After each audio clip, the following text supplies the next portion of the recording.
नमस्कार श्रोते हो, इरा ब्लॉगिंग मराठी या यूट्यूब चॅनलवर सर्वांचे स्वागत. आजच्या व्हिडिओमध्ये आपण ऐकणार आहोत प्रीतबंध या कथेचा भाग 10. मागील भागात आपण सत्या आणि अभिच्या जन्माची कथा वाचली. अभिजवळ असताना विजयाला तिच्या भूतकाळातील आठवणींनी घेरले होते. आता पुढे. तुम्ही थोडा वेळ इथेच थांबा ना, मॉमला सत्याकडे जाऊ द्या, त्याला भेटू द्या, तो धाप टाकत म्हणाला. अभिजित सर, प्लीज तुम्ही बोलू नका, तुम्हाला त्रास होतोय. अंकल, तुम्ही इथेच थांबा.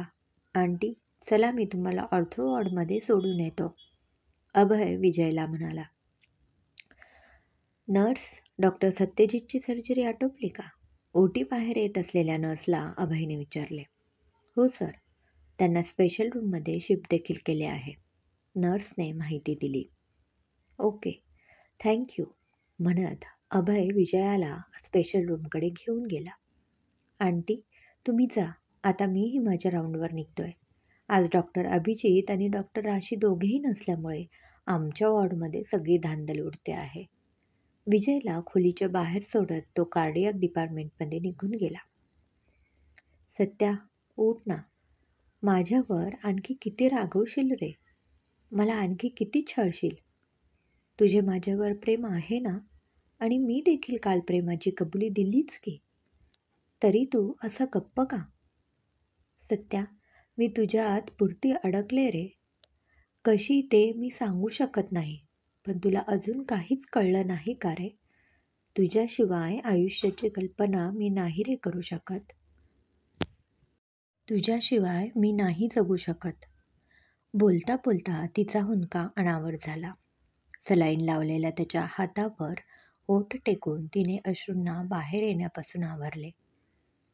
राशी, खोलीचा दरवाजा उघडून विजया आत आली होती. मॉम, तुम्ही केव्हा आलात? स्वतःला सावरत राशीने विचारले. सत्या, तिच्या बोलण्याकडे दुर्लक्ष करत विजया सत्याकडे झेपावली. त्याच्या डोक्याला बँडेज बांधलेले होते, त्यातून थोडासा काय तो चेहरा दिसत होता. ॲक्सिडेंट झाला म्हणजे हातापायाला कुठे लागले असेल असे तिला वाटले होते, पण आता त्याची अवस्था बघून काहीतरी वेगळे आहे हे तिला कळून चुकले. राशी, सत्याला नेमकं काय झालंय? त्याला डोक्याला लागले आहे का? आणि त्याचे ऑपरेशन? मॉम, राशी विजयाला पकडायला उठली. सत्याला अशा अवस्थेत बघून विजयाला घेरी आली. मॉम, तुम्ही इथे बसा, हे पाणी प्या. विजयाला खुर्चीवर बसवत तिने तिला पाणी दिले. तेवढ्यात आतील धावपळ कानावर पडताच नर्स धावत आत आली. नर्स, मला इन्फॉर्म न करता न कळवता कोणालाही आत पाठवायची नाही हे सांगितले होते ना? मॉमची काय अवस्था झाली आहे ते बघते आहेस ना? ती नर्सला रागे भरत म्हणाली. राशी, तिची काही चूक नाही. मीच तिला सांगितले की मी सत्याची आई आहे, म्हणून तिने मला आत सोडले. तू शांत हो बघू, आणि बाळा, तू सुद्धा जा, आपलं काम कर. राशीला समजावत विजयाने नर्सला बाहेर पाठवले. मॉम, राशी, मी बरी आहे ग. मला सांग, तू सत्याबद्दल काही लपवत तर नाही आहेस ना? मला जाणून घ्यायचे आहे, काय झालंय ग नेमकं त्याला? डोक्याचे ऑपरेशन म्हणजे? तिच्या डोळ्यातून अश्रू झळकले. मॉम, ते राशी, अशी अडखळू नकोस, तुला माझी शपथ, प्लीज सांग ना ग. मी सारं काही ऐकायला खंबीर आहे ग. एक मुलगा तिकडे ICUमध्ये आणि दुसरा हा असा. एकाच वेळी दोघांना या अवस्थेत बघून माझ्या मनाची ना चलबिचल झाली आहे खरी, पण सत्य पचवायला मी तयार आहे. राशीचे हात घट्ट पकडत ती म्हणाली. मॉम, सत्या सध्या कोमॅटिक स्टेजमध्ये आहे. जर का 24 तासात त्याची शुद्ध परत आली नाही तर मग? तिचा हुंदका दाटून आला. नाही तर काय? बोल ना राशी. तर त्याचे ब्रेन डेड होईल असे डॉक्टर म्हणाले. धीर आवळून राशीने विजयाला सांगितले तसे विजया मटकन खाली बसली. मॉम, राशी, माझा सत्या, त्याच्याबद्दल काही काय बोलतेस ग? ती एकटीच बडबडत होती. डोळ्यातील जलधारा वेगाने बरसू लागल्या होत्या. मॉम, माझं ऐका ना. राशीचा केविलवाणा प्रयत्न सुरू होता. "श्श, तू असं काही बोलू नकोस. त्याला काही होणार नाही. आपण त्याला काही होऊ देणार नाही." राशीच्या डोळ्यात बघत विजया म्हणाली. "हं." राशीने होकार दिला खरा, पण तिच्या मनाची अवस्था तिलाच ठाऊक होती. "राशी, बाळा, तुझं सत्यावर खूप प्रेम आहे ना? हेच प्रेम त्याला तुझ्याजवळ परत घेऊन येईल ग. तू काळजी करू नकोस." विजया अलवारपणे तिला म्हणाली आणि राशीला भळभळून आले. "मॉम." तिने त्यांना एक गच्च मिठी मारली आणि हमसून हमसून रडू लागली. केव्हापासूनचे हे रडू तिने मनात साठवून ठेवले होते.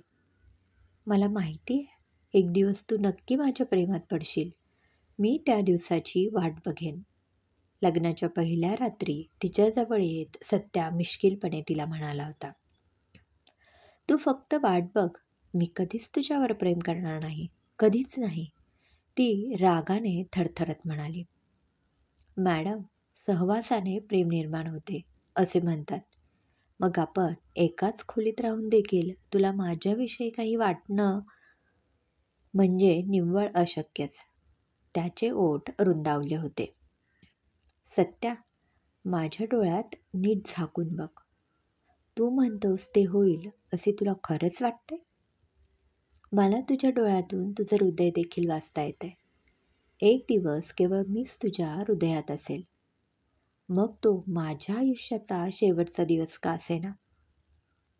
तिच्या डोळ्यात आरपार बघत त्याने त्याचा हात तिच्या कमरेजवळून बेडवर नेला आणि चादर आणि उशी हातात घेऊन तसाच समोर उभा राहिला. त्याची नजर अजूनही तिच्या डोळ्यातच होती. "It's impossible. I only hate you. Now and always." त्याची नजर टाळून बाजूला सरत ती उत्तरली. "ये तो वक्त ही बताएगा. फक्त जर तेव्हा मी नसेन तर माझ्या नावाने रडू नकोस म्हणजे झालं." उशी घेऊन तो खोलीतील सोफ्यावर झोपायला गेला. ती मात्र तशीच स्तब्ध उभी होती. "का वागलास असा?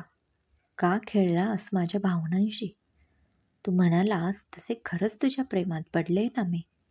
मग ते तुझ्यापर्यंत का पोचत नाहीये?" विजयाच्या मिठीत रडताना ती मनातच सत्याला हजारदा प्रश्न विचारत होती. पहिल्या रात्रीचा सत्या आणि त्याचे बोलणे तिला सारखे सारखे आठवत होते. पुरे झाले रडणे. आता डोळे पुस बघू. नाहीतर सत्या जागा होईल तेव्हा माझ्यावर ओरडेल. म्हणेल, "काय ग मम्मा, एक दिवस झोपून काय होतो तर माझ्या नाजूकशा बायकोला किती रडवलेस." राशीच्या डोळ्यातील पाणी टिपत विजया म्हणाली. "सत्याचे तुझ्यावर खूप प्रेम आहे ग. मला माहिती आहे ना. तुझ्यावरच काय, अभिवर देखील त्याचा खूप जीव आहे. त्याच्याबद्दल ऐकून अभिला अटॅक आला हे त्याला कळले तर त्यालाच वाईट वाटेल. अभिला का सांगितलेस म्हणून ओरडेलही. दिसायला असा दिसतो, पण सत्या देखील हळवा आहे ग. फक्त त्याची प्रेम व्यक्त करण्याची पद्धत जरा निराळी आहे." विजया तिला कुरवाळत म्हणाली. "मॉम, अभि? तो कसा आहे?" विजयाने अभिचे नाव काढले आणि राशीने लगेच प्रश्न केला. "खरं तर मला काहीच कळत नाहीये ग. साधं बोलतानाही त्याला किती धाप लागते. डॉक्टर म्हणत आहेत की टेन्शनमुळे माइल्ड अटॅक आलाय. पण मग छोट्याशा अटॅकमुळे त्याला इतका का त्रास होतोय? डॉक्टरांनी तर त्याला हालचाल करायला पण बंदी घातली आहे. असेही असते का ग?" "हालचाल केल्याने आपल्या हृदयावर ताण येतो, म्हणून डॉक्टर सिन्हा तसे म्हणाले असतील. तुम्ही काळजी करू नका. उद्या सकाळी मी सिन्हा सरांशी बोलते आणि सत्यशुद्धीत आला की अभिची केस मी स्वतः बघेन. ठीक आहे ना?"